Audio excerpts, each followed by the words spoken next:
Hari ini kita kembali ada di dalam rumah Tuhan.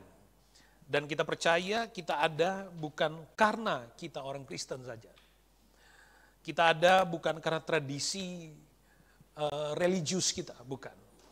Kita ada harus lebih dalam dari apa yang kita pahami selama ini. Kita ada di tempat ini karena kita ingin menikmati sesuatu yang berbeda.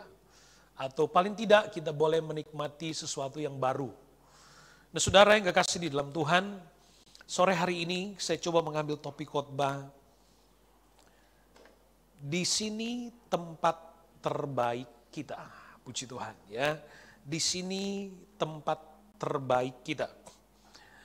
Terdengar mungkin sedikit selfish mungkin ya bagi orang lain. Tapi paling tidak pada hari ini harus menjadi tempat terbaik kita. Memang mungkin bukan tempat yang paling indah, bukan tempat yang paling istimewa. Jika kita mungkin membandingkan dengan tempat yang lain di gereja-gereja yang megah. Tapi hari ini, untuk kita yang ada di sini, kita harus berani berkata ini tempat terbaik buat kita pada hari ini. Puji Tuhan. Saya ingin mengawali dengan sebuah pembacaan di dalam 2 Raja-Raja. Pasal yang kelima, ayatnya yang pertama. Naaman, panglima Raja Aram, adalah seorang terpandang di hadapan tuannya dan sangat disayangi. Sebab oleh dia Tuhan telah memberikan kemenangan kepada orang Aram, tetapi orang itu seorang pahlawan tentara sakit kusta. Kita langsung lompat ayat yang 10. Elisa menyuruh seorang suruhan kepadanya mengatakan, pergilah mandi 7 kali dalam sungai Yordan. Maka tubuhmu akan pulih kembali sehingga engkau menjadi tahir.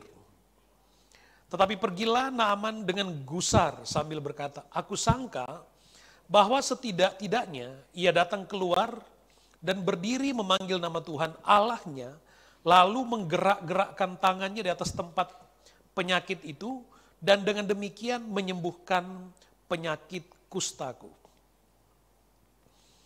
Sampai di situ dulu. Saudara, kita semua tahu kisah ini. Seorang yang Alkitab sebut panglima Raja Aram. Dari statusnya, kita tahu dia memiliki kepangkatan yang sangat tinggi. Dia paling disayang oleh raja. Dia pahlawan yang selalu memberikan keberhasilan dalam setiap peperangan. Tetapi Alkitab mencatat, dia adalah seorang yang sangat terkenal tapi sakit kusta.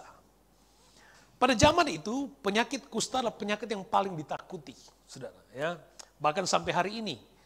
Karena penyakit ini paling tidak sangat berdampak dalam kehidupan fisik seseorang.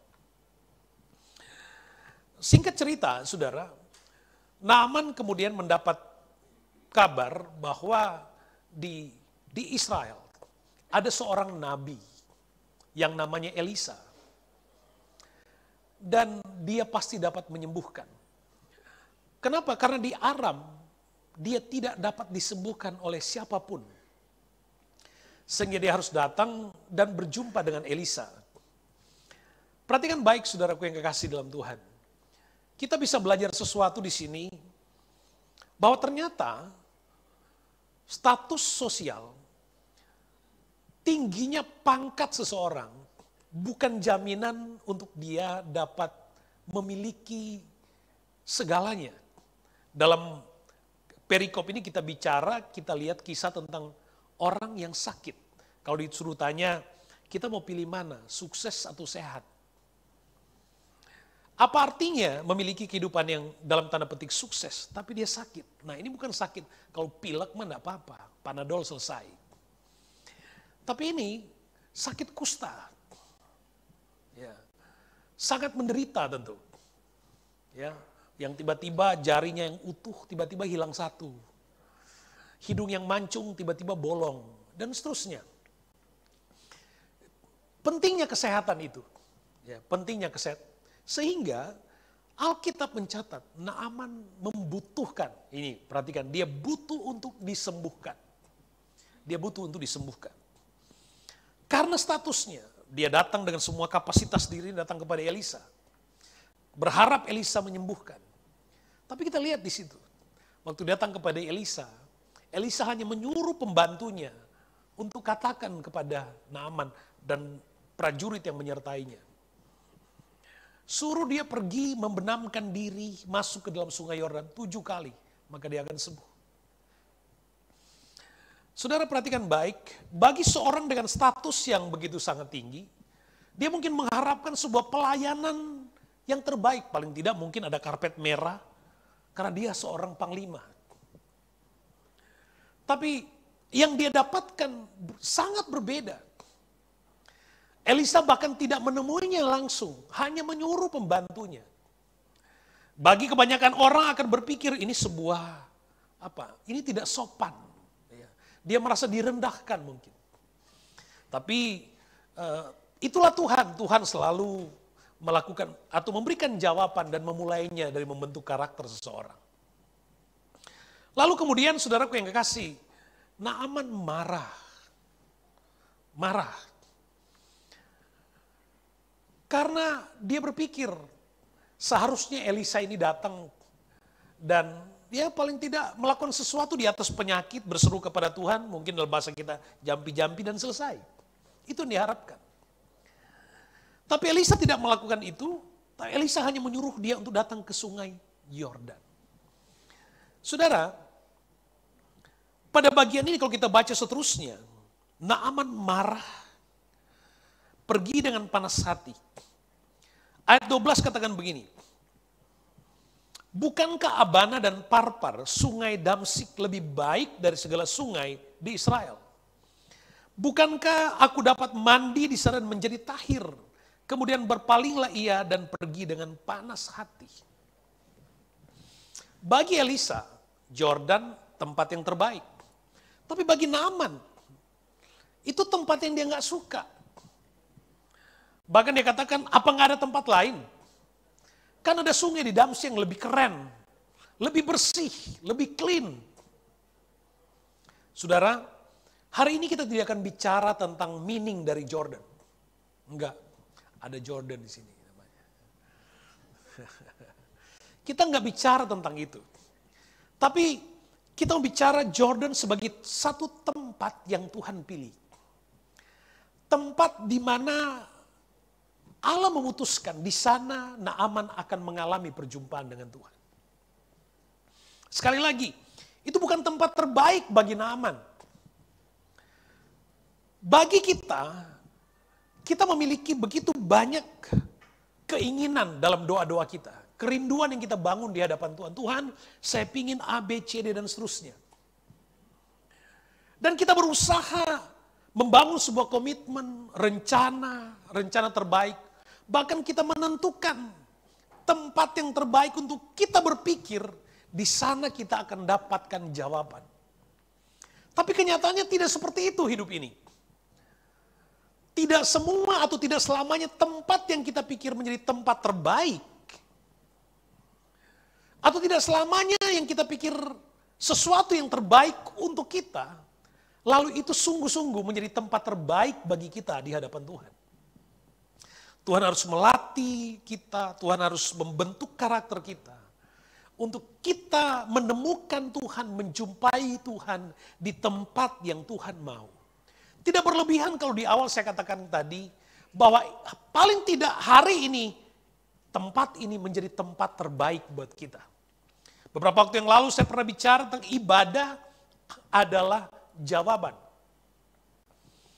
Banyak kali dalam perjalanan hidup kita, Tuhan dengan sengaja, kalau sudah belajar perjalanan bangsa Israel keluar dari Mesir, membimbing kita pada sebuah perjalanan. Untuk apa? Proses Tuhan itu harus ditemukan di tempat-tempat yang Tuhan sengaja pilih untuk kita. Supaya kita di sana belajar taat. Saudara, Yohanes pasal 3:16 itu ayat yang paling terkenal yang sudah kita semua hafal. Barang siapa yang percaya kepadanya tidak binasa. Itu ejaan asli dari Alkitab sebelum King James sebenarnya. Ada kata yang dihilangkan. Jadi yang bahasa sebenarnya itu barang siapa yang percaya dan taat. Percaya dan taat, tidak binasa. Sebab percaya itu semua orang bisa percaya, tapi tidak semua orang bisa taat. Elisa melatih, sedang membangun sebuah ketaatan, sebuah keyakinan yang benar untuk Naaman. Naaman datang, dia percaya dengan harapan kepada Elisa, dia datang mendapatkan jawaban untuk disembuhkan. Dia percaya itu. Tetapi dia harus bertumbuh kepada ketaatan. Elisa bilang datang ke Jordan, ke tempat yang mungkin bagi kebanyakan kita tidak menginginkan tempat itu. Itu yang saya katakan tadi. Bukan tempat favoritnya kita. Kita semua pasti memiliki tempat-tempat terfavorit atau paling tidak restoran favorit kita. Paling tidak kita punya tempat-tempat di mana kita bisa merenungkan sesuatu atau ya paling tidak kita suka selfie dan lain-lain. Tapi dengar baik saudaraku yang kekasih dalam Tuhan. Kita tidak saja bicara tempat sebagai place di sini, tapi kita bicara tentang sesuatu yang kita rencanakan. Kita bicara tentang apa yang kita mau. Naaman di dalam kebutuhannya yang begitu sangat besar untuk dipulihkan. Dia harus dipulihkan, tapi dia harus dipulihkan di tempat yang Tuhan mau, itu Jordan. Bukan di Parpar, bukan di sungai-sungai keren lainnya. Sekalipun dalam pikiran Naaman bilang, apa nggak ada sungai yang lebih baik di sana? Supaya saya bisa mandi dan saya dipulihkan.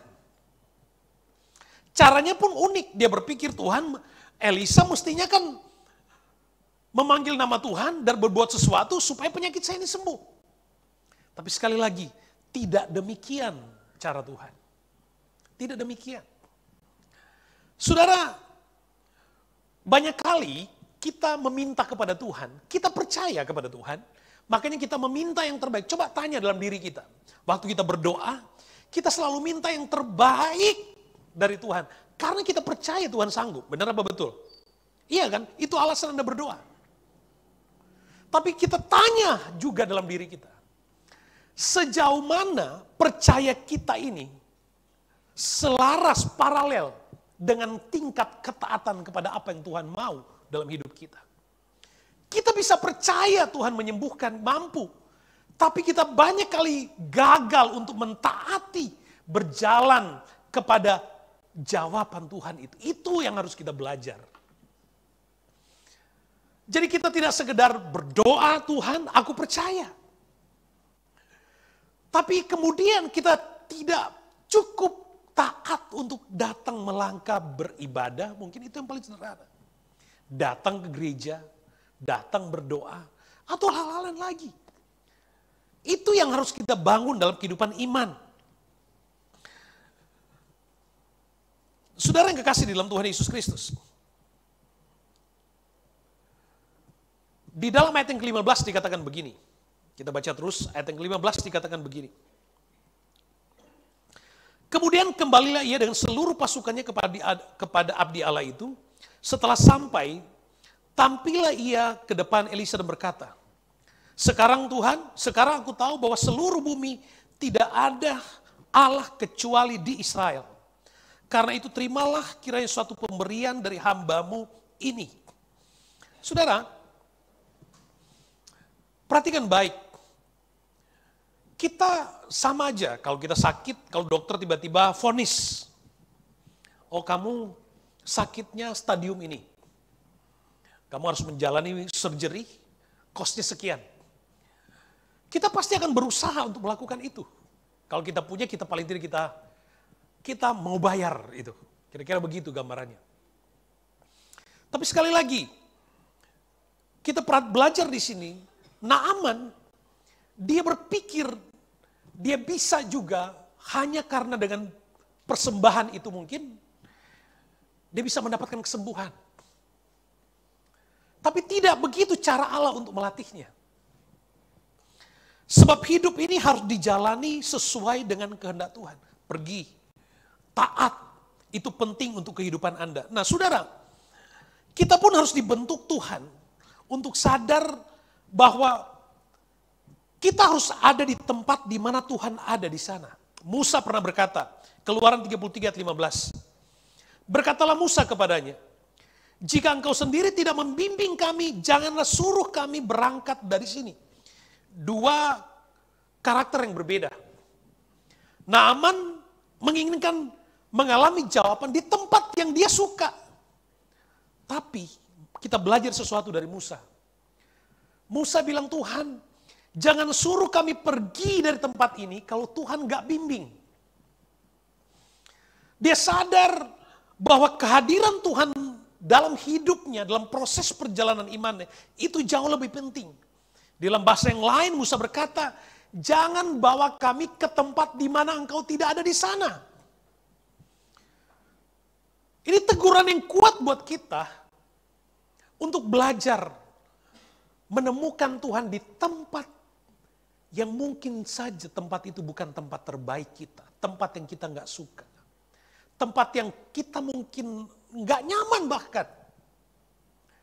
Tapi sekali lagi, di tempat seperti itu, di tempat itu ada kehadiran Tuhan. Di sanalah Tuhan ingin menyatakan kuasa. Di sana Tuhan ingin meletakkan kehendaknya untuk kita dapat mengalami sepenuhnya. Musa berkata, jangan bawa kami ke tempat kalau engkau tidak ada di sana. Jangan bawa kami pergi dari tempat ini kalau engkau sendiri tidak membimbing kami.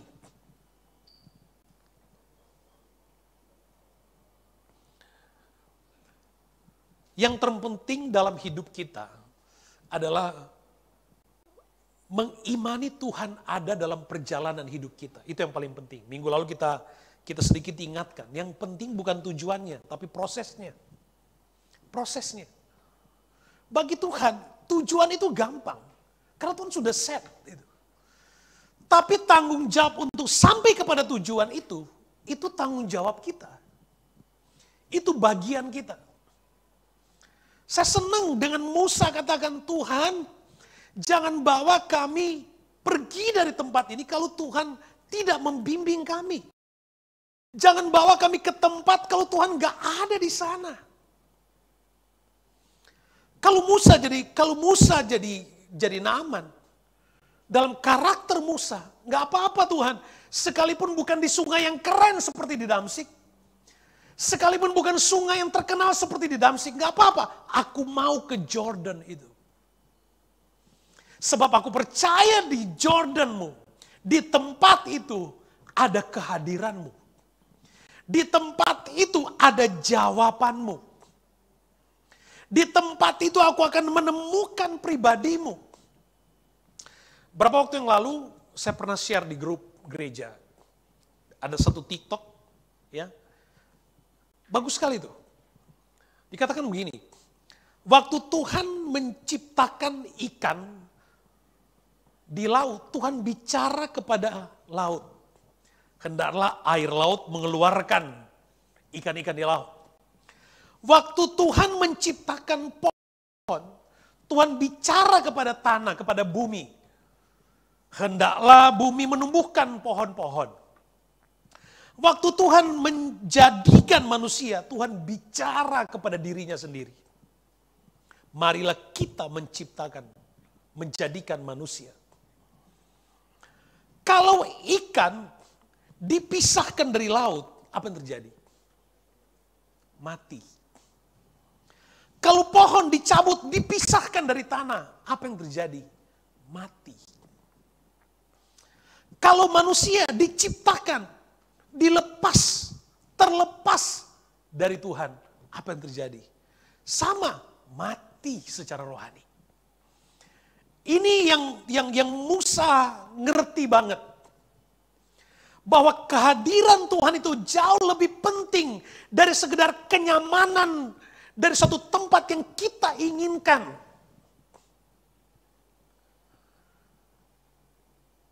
Itu yang Alkitab ingin kita ngerti sebagai orang percaya. Kita tinggal di Brisbane. Saudara, di dunia ini tempat terbaik. Tidak ada tempat terbaik di dunia ini selain tempat bersama dengan Tuhan. Makanya Kita ngerti itu, satu hari di pelataran Tuhan itu jauh lebih penting dibandingkan dengan 1000 hari di tempat lain. Beda artinya. Kita nyanyi itu, apakah benar?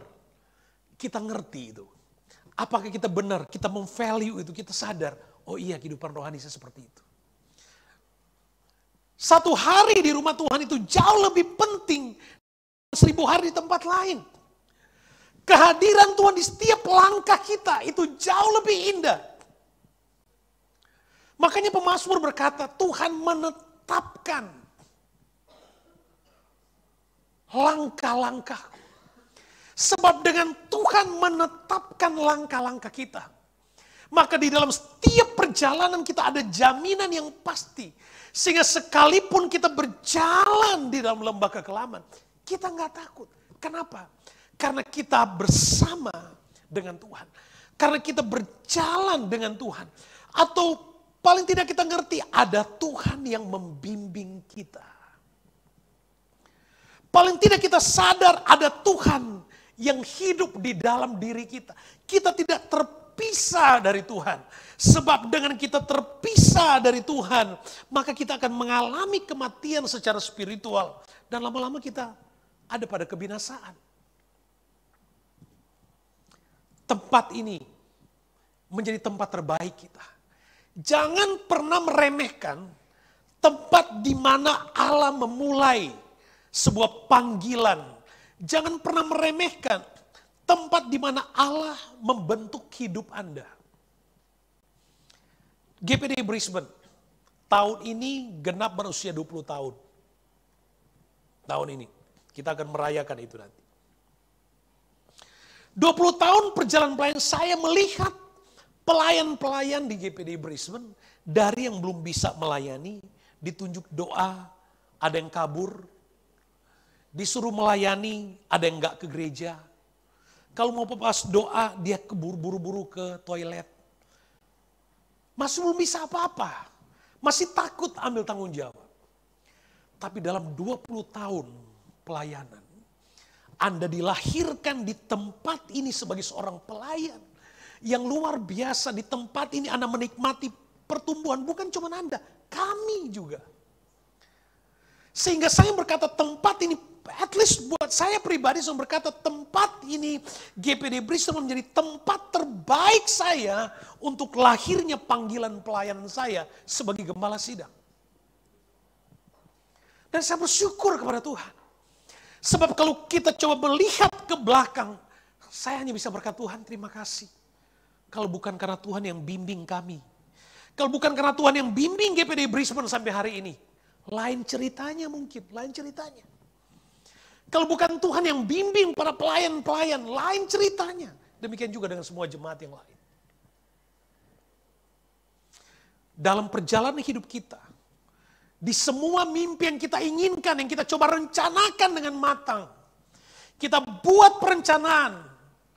Banyak kali Tuhan memberikan kita yang terbaik bukan di tempat di mana kita merencanakan itu dengan matang.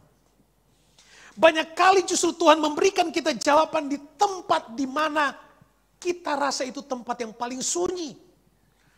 Tempat yang gak keren. Bahkan itu mungkin tempat di mana ada linangan air mata. Tapi itu menjadi cara Tuhan untuk kita, untuk Anda menerima dan mengalami jawaban Tuhan. Saya ingin ingatkan kita kepada kisah tentang Yusuf. Saya pernah ingatkan itu ibadah hope. Yusuf, salah satu dari 12 anak Yakub. Yusuf, anak yang paling dimanja. Paling dimanja oleh bapaknya Yakub. Dia satu-satunya anak yang dibuatkan baju yang paling bagus dibandingkan dengan kakak-kakaknya yang lain. Itu mendatangkan kecemburuan dari kakak-kakaknya sehingga kemudian Alkitab ceritakan mereka bersekongkol menangkap Yusuf dan membuang ke sumur kosong. Tidak saja di sumur kosong, dan dia dilemparkan oleh para orang-orang terdekat, oleh kakak-kakak, oleh saudara-saudaranya sendiri. Dicampakkan di sana. Tidak hanya dicampakkan di sumur kosong, tapi dia dijual kepada para musafir. Dia kemudian ada menjadi budak di rumah Potifar. Itu bukan tempat yang baik buat Yusuf. Itu berbeda dengan mimpinya, berbeda. Kalau mau ditanya Yusuf, kamu mau nggak ada di sumur itu? Pasti dia nggak mau. Kamu mau nggak ada di rumah Potifar? Pasti dia nggak mau. Sekalipun dia menjadi kesayangan dari Potifar, tapi dia sudah melakukan tanggung jawabnya dengan baik. Dia masih dituduh untuk tindakan yang dia tidak pernah lakukan. Dan dia dipenjara di Mesir. Saudara, itu bukan mimpi yang terbaik. Apalagi kalau kita lagi senang-senang, lagi setianya sama Tuhan. Apalagi kalau kita lagi sungguh-sungguh sama Tuhan. Tiba-tiba kita ngalami keadaan yang kita bilang, aduh Tuhan, bukan ini yang saya mau. Tiba-tiba kita ada di keadaan seperti dalam penjara kehidupan. Gak ada kebebasan. Yusuf punya suasana emosional yang sama. Ada saatnya dia protes, Tuhan, kok jadi begini? Dia dicampakkan di penjara. Bukan waktu yang pendek, 13 tahun dia kehilangan masa itu. Dia ada di tempat yang dia nggak suka. Tapi Alkitab bilang begini, Tuhan menyertai Yusuf. Ini yang saya suka. Tuhan menyertai Yusuf. Di tempat yang dia nggak suka, Tuhan menyertai Yusuf. Musa ngerti waktu Musa katakan, jangan bawa kami pergi dari tempat ini kalau engkau tidak membimbing. Yusuf di tempat yang dia nggak suka, tapi Tuhan menyertai. Itu Alkitab catat. Sudah bisa baca itu di kitab Kejadian pasal 45. Tidak ada yang lebih baik dari suasana Tuhan menyertai. Sebab jauh lebih manis di tempat yang kita nggak suka, tapi Tuhan menyertai kita karena Tuhan punya tujuan. Dibandingkan dengan di tempat yang kita nggak suka, tapi kita jauh dari hadirat Tuhan. Memang banyak orang lebih ingin memilih apa yang lebih enak. Ingin memutuskan apa yang lebih menyenangkan keinginan daging kita. Tapi bukan di sana tempatmu. Bukan di situ tempat untuk Tuhan menjumpai jawaban dengan hidupmu. Bukan. Bukan kita tidak boleh buat rencana. Bukan tidak boleh kita buat perencanaan hidup. Boleh. Tapi dengar baik. Di dalam perjalanan hidup kita. Seperti halnya Yusuf. Di tempat-tempat yang terbaik. Dari sana Tuhan melahirkannya menjadi seorang pemimpin yang luar biasa. Akhirnya dari sumur yang kosong di rumah Potifar, di penjara Mesir 13 tahun. Masa yang cukup panjang.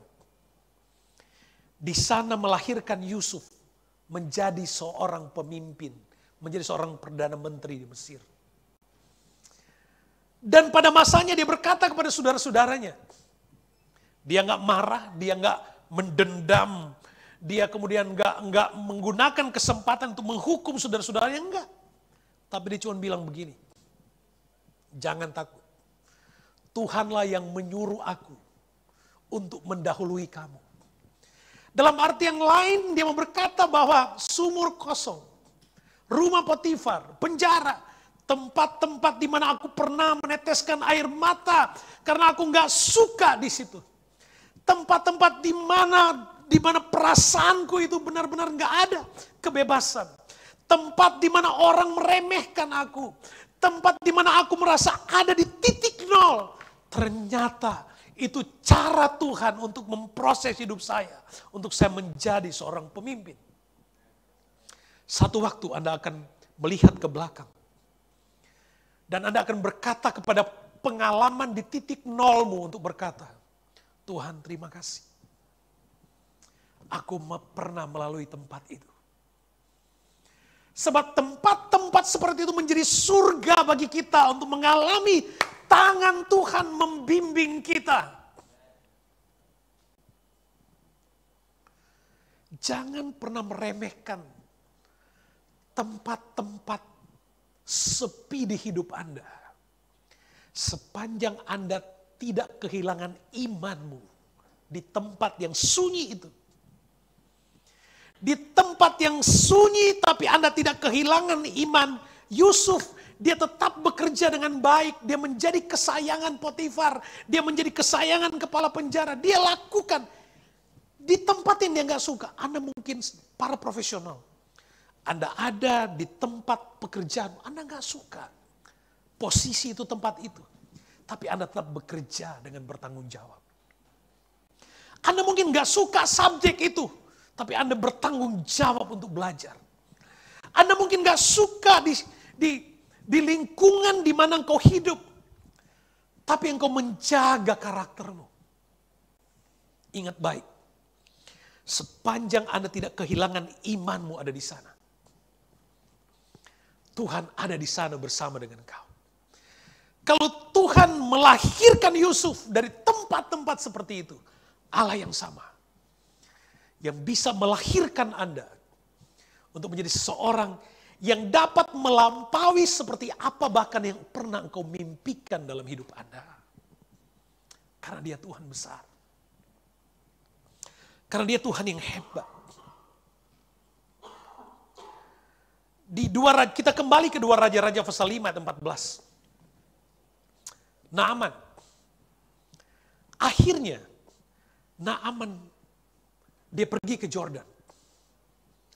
Naaman dia pergi ke Jordan.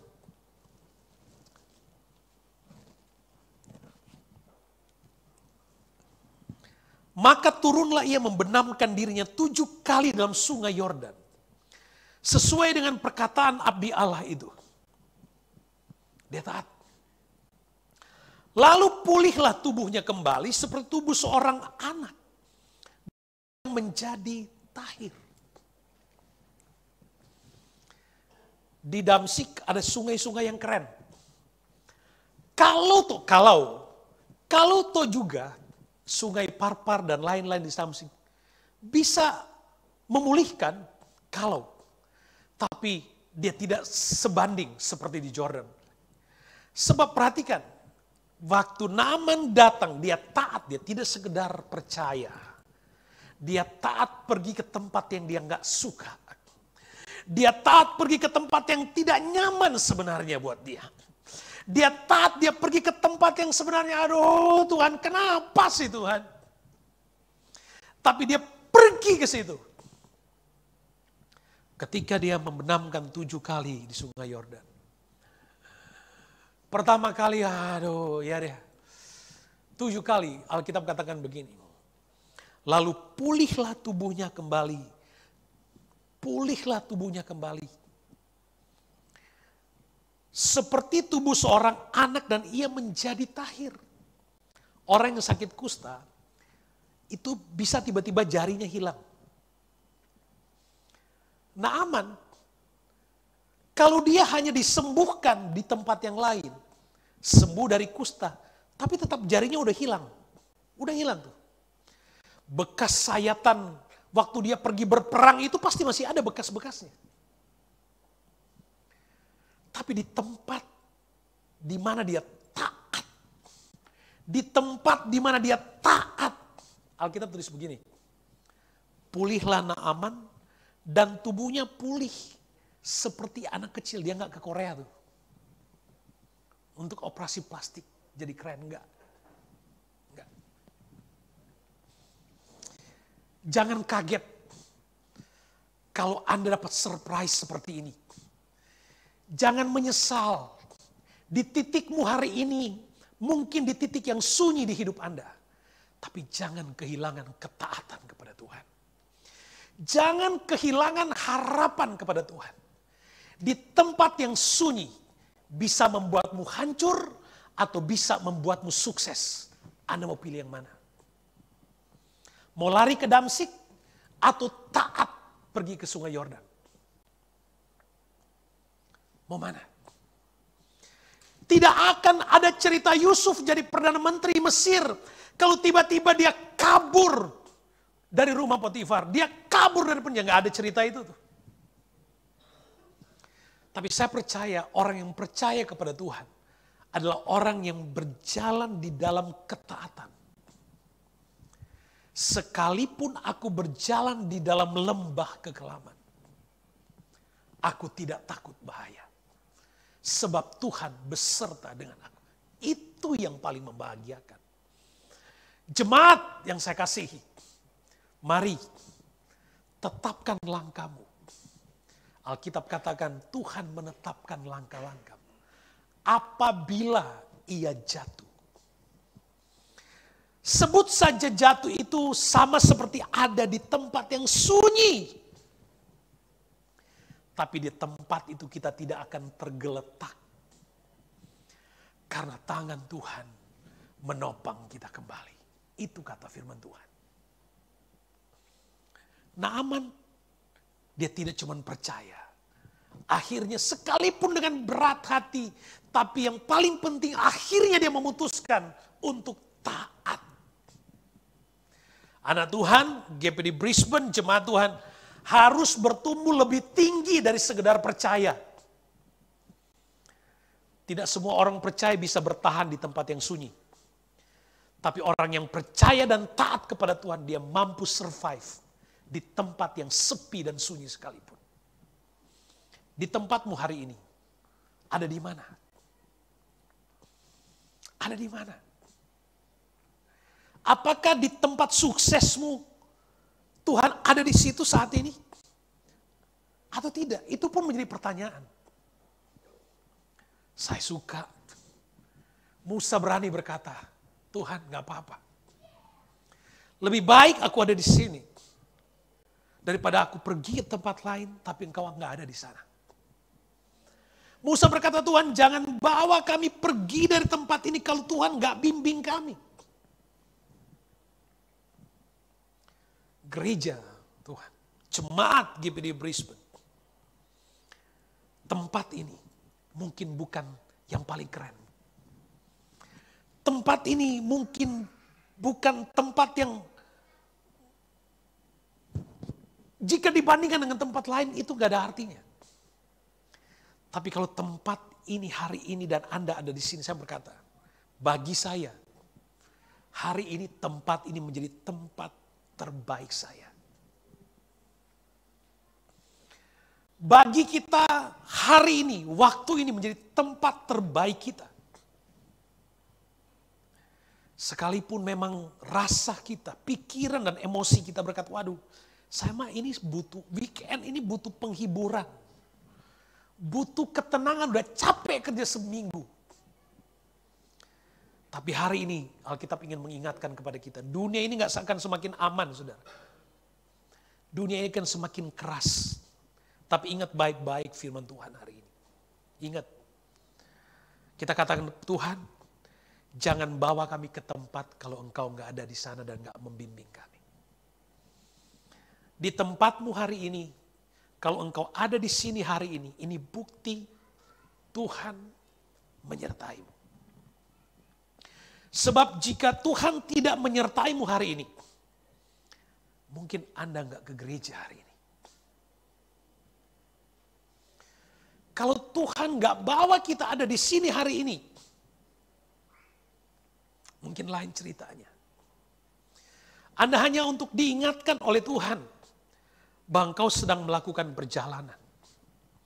Engkau sedang membutuhkan kesembuhan. Engkau sedang membutuhkan dipulihkan.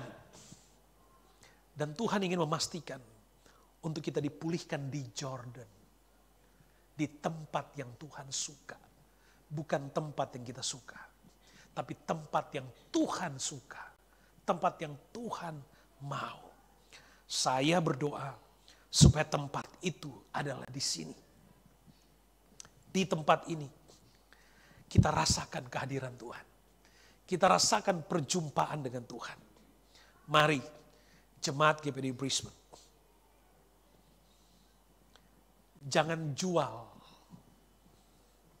kehadiran Tuhan di hidup Anda dengan sesuatu yang lain. Bagi kita ada ungkapan, to know Jesus costs you nothing. To to follow Jesus cost you something. But to serve Jesus cost you everything. Kita harus bertumbuh ke tingkat yang lebih tinggi. Supaya kita ngerti kehadiran Tuhan itu penting buat hidup kita. Tuhan hadir di bait sucinya. Tuhan ada di tempat ini hanya untuk ingatkan kita.